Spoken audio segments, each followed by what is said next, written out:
السلام عليكم ورحمة الله وبركاته. كم جرتن كبجمتودا جالتمتوني هردفتوني برسيسا ورما الحمد لله هني نغكوت نغين كي هنجال الله هن كبجارا باك جرتن مرس نغاو دعوتن كي فيديو ارا كن كيسات ابلكيشني اجايباتني والسن برسيسا آپين كوني فائدہ نسارا گدارا كيساتو سورا كيسني فاپين كوني هدو تکا بلبلا كيسنرات سنبر باشا چورا سورا بربادنه چورا اك بربادنه اك نما استوديو تكيتي چورا سورا بربادنه اك بربادنه بف بربادنه چورا ايديت گدو دندسه چورا آپين كن فائدہ تني چورا akkuma nama mana studio dhaqee suuraa ka'eetti jechuudha.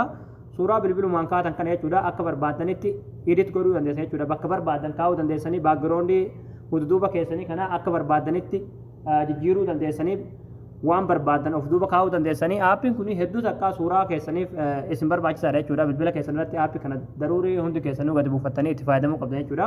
Faayidaan aappii kanaadhaa baay'eedha jechuudha. Aappii kana duraanis isin barsiiseen ture.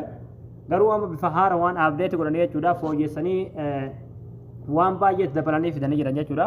Egaa amma gabanumaan haala itti fayyadama aappii kanatti isin dabarsa hanga xumura viidiyoo keessatti ibsan afaan turaan hordofan isin jira. Hayyee daawwattootaan kiyya gama barumsaatiin darbuun duratti warroonni YouTube chaanaala keenyaaf haarawaa taatan baga nagaan dhuftan jechaa barumsa dabalataa argachuudhaaf chaanaala keenya sabskiraayib godhachuun dagatinaadha. Yeroo sabskiraabii gootan barumsuun asirratti dabarsinu guyyaan nama dura akka isin bira ga'uuf mallattoo notifikashinii sana kilikii to'adhaa achi booda ool kajettoon irra kaayyaadhaadha. Video keenya nan baay'ee dargee kan rafaa deemu laayik godhaadha barumsaan garaadhaa isin darbee YouTube channel keenya jala seenaadha video baay'eetu jira irraa baradhaadha. Egaa gabanumaan hanga barumsaan dabarsaa hanga xumura video keessatti obsaan afaan turaan hordofaan isin jira.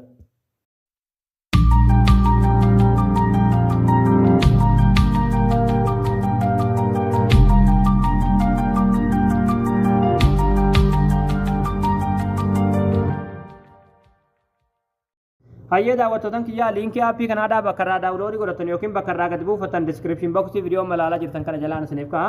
Diskiripshin boksii jechuun warroota hin beekneef jechuudha. Barreeffama kanarratti yookiin qastii kanarratti yoo kiliik gootan asirratti liinkii ni argattu jechuudha. Liinkii arma jalaa argatan kanarratti yeroo tokkoof kiliik ni gootan jechuudha. Yookiin komentii awwalaa jalaan isiniif ka'a jechuudha. Liinkii aappii kanaadhaa bakka irraa buufatan jechuudha. Komentii awwalaa jalaas argachuu dandeessan jechuudha. Yeroo komentii barreessuudhaaf seentanii bakka komentii san dhootan jechuudha. Liinkii ni argattu jechuudha. Warri barbaadanis diskiripshin boksii kana jalaan seenuu dandeessan jechuudha. Hayyee daawwattootaan kiyyaa achi booda haala kanaan weebsaayitii kanarratti hin fide jechuudha. Asirra gadanii deemtu suuta asirra gadanii deemtu jechuudha. Aappii buufachuudhaaf dhuma barreeffama irratti gadanii deemtu. Asirra suuta gad deemtanii dhuma irratti argattu jechuudha.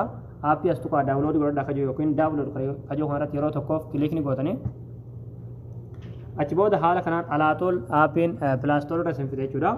Aappii kana ni buufattan jechuudha. Anan buufadhee waan akka buusuun irraa hin eegamu isin ni buufattanii. Hayyee yeroo buufatan ofirratti kilikni gootanii achi booda haala kanaan aappirra galtu jechuudha. Yeroo haala kanaan aappirra galtan jechuudha. Suuraa barbaadan jechuudha. Akka barbaadanitti akka nama mana stuudiyoo ka'ee dhaqee suuraa ka'eetti jechuudha. Suuraa keessan akka barbaadanitti edit gochuu dandeessan jechuudha. Piroofaayilii gargaraadha. Yaani aappiin kun faayidaa hedduudha qaba. Piroofaayilii gargaraallee haala barbaadaniin istaayilii barbaadaniin uumachuu dandeessanii achirratti geet istaarrii kana kilikni gootu achi booda haala kanaan isinii fide jechuudha. Yeroo haala kanaan isinii fide Hayyee daawwattootaan kiyyaa achi booda haala kanaan isinii banamaa asirratti start from photo qajeelaan yeroo tokkoof kiliik godhan jechuudha. Aappiin kun waa hedduu of keessaa qaba. Faayidaan isaa hedduudha jechuudha. Namni yoo kiliik fayyadame achi booda haala kanaan suuraalee bilbila keessa jiru jechuudha isinii fida. Isin as keessa deemtanii yoo barbaadan filachuu dandeessan yoo barbaadan immoo galarii seentanii filachuu dandeessan jechuudha. Fakkeenyaaf galarii irraa galu.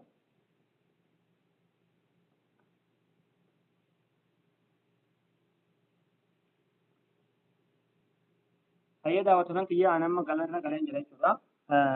Fakkeenyaaf suuraa kana keessaa bifa isheesuma baakgiroondii isaadhaa jijjiiruu barbaadan yookiin editii gochuu barbaadan jechuudha. Kana keessa suuraa barbaadanii filatan jechuudha. Fakkeenyaaf suuraa tokko haa filadhu. Egaa daawwattootaan kiyyaa anamma suuraa kana filadhe jechuudha. Suuraa kana asirratti margaa argan baakgiroondii duubaa kan balleessan jechuudha. Asirratti margaa arganii kan balleessaa jira.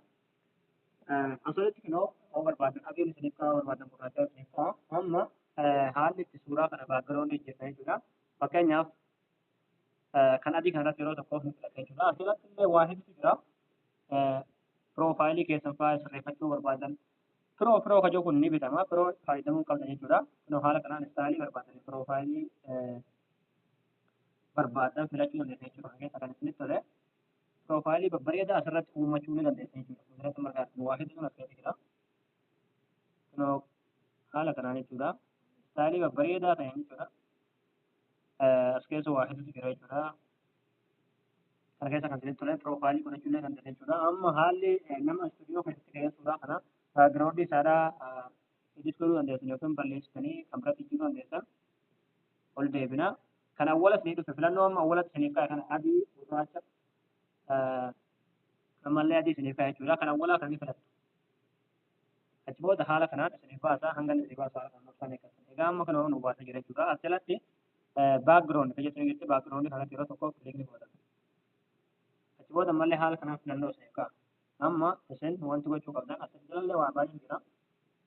Filteroota garaagaraa, effektii garaagaraa waa hedduutu as keessa jira. Amma sana osoo hin taane waan nu barbaadnu as keessa asirratti yeroo tokkoof kilik godhata.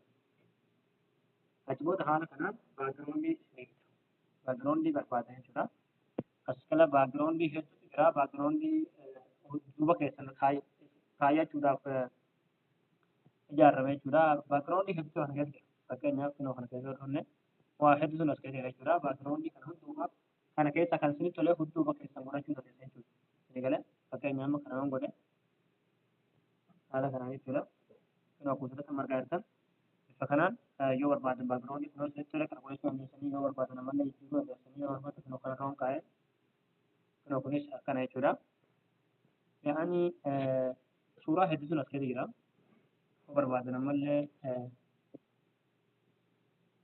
as jalatti yoo barbaadan suuraa baakgiraawundii bilbila keessaa illee filachuu dandeessu. Baakgiraawundii babbareedaa bilbila keessaa yoo qabaatan illee kan bilbila keessan keessa qabdan illee hunduma keessa godhachuu dandeessu. Yoo barbaadan ammoo kan maatii hin qabu filattanii wanni gochuu dandeessan jechuudha. Yoo baakgiraawundii mukaafaa barbaadan kunoo munni illee ni jira jechuudha. Bifa bareedaa ta'e kunoo kuusatti margaa jirtan kunoo barbaadan yaa'anii akka barbaadanitti baakgiraawundii barbaadan sekoondii takka keessatti jechuudha. Osoo waan tokko hin eelle jijjiirachuu dandeessan. Keessaa kan barbaade biroo kajuun kun garuu qarshiidhaan bitama jechuudha. Kan baachuu qabdanii.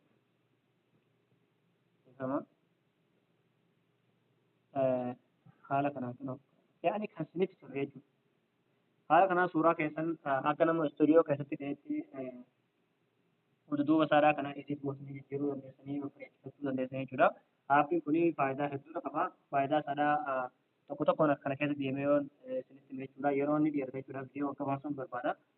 Har'aaf kanuu fakkaata jechuudha. Achi booda yeroo haala kanaan filattanii wanni godhate jechuudha. Seefii godhachuudhaaf iyyoo garaagaraa kanarratti yeroo tokko kilikni godhanii achi booda seeftuu galarii kan jettu jirti jechuudha. Iyyoo garaagaraa jechuudha.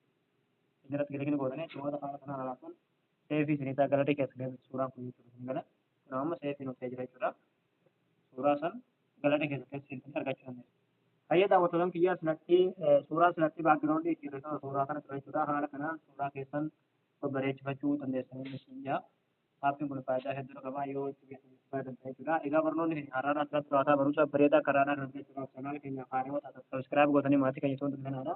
Akkasumas viidiyoo keenya kan namni baay'een argee qarraa fayyadamu laayif sheeruu jechuudha. Barumsa barumsa waan hordoftan